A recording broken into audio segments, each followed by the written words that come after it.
नए विधेयक आप इंट्रोड्यूस कर रहे हैं, आपने जेपीसी में भी भेजा है। 30 दिनों से ज़्यादा अगर कोई इलेक्टेड रिप्रेजेंटेटिव हिरासत में जाता है और उसे पद से हटाया जाएगा। आपने कहा कि क्लॉज ज़रूर गंभीर होने चाहिए, लेकिन इनोसेंट अंटिल प्रूवन गिल्टी, क्या इस सिद्धांत को ये उलट नहीं जाता इससे? देखिए, सीधे सवाल से मुझे नहीं लगता कि आप बिल की स्पिरिट के साथ न्याय कर पाएगी।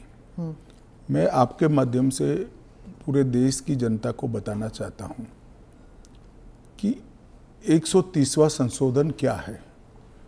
130वें संशोधन में ये संविधान संशोधन है। इसमें हमने एक प्रावधान किया है कि प्रधानमंत्री, मुख्यमंत्री, भारत सरकार के मंत्री या राज्य सरकार के मंत्री किसी भी गंभीर आरोप में अगर अरेस्ट होते हैं और 30 दिन तक उनको जमानत नहीं मिलती है तो मुख्यमंत्री या प्रधानमंत्री मंत्री के केस में उनको उनके स्थान से मुक्त करेंगे। अगर वो नहीं करते हैं तो अपने आप कानूनन वो मुक्त हो जाएंगे। ये प्रावधान 130वें संवैधानिक संशोधन में हमने किया है। अब सबसे पहले मैं स्पष्ट कर देता हूं,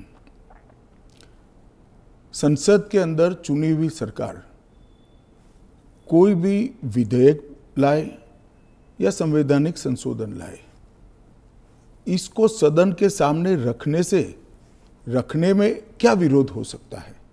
जबकि मैंने स्पष्ट कर दिया था कि इसको हम दोनों सदनों की संयुक्त समिति को सौंपेंगे।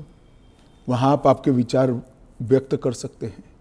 और दूसरा, जब इस पर मतदान हो तब आप आपका मत व्यक्त कर सकते हो, क्योंकि ये संवैधानिक संशोधन है तो 2/3 बहुमत चाहिए दोनों सदनों में, जो आपके पास नहीं है या नहीं है वो तो उस वक्त सिद्ध होगा।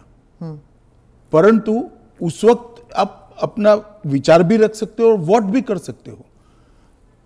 किसी भी सरकार के विधेयक को या संविधान संशोधन को सदन में पेश न होने देना और इस तरह का व्यवहार करना, ये क्या लोकतंत्र में उचित है? क्या देश की पार्लियामेंट के दोनों सदन बहस के लिए है या शोरगुल और हल्ले के लिए है?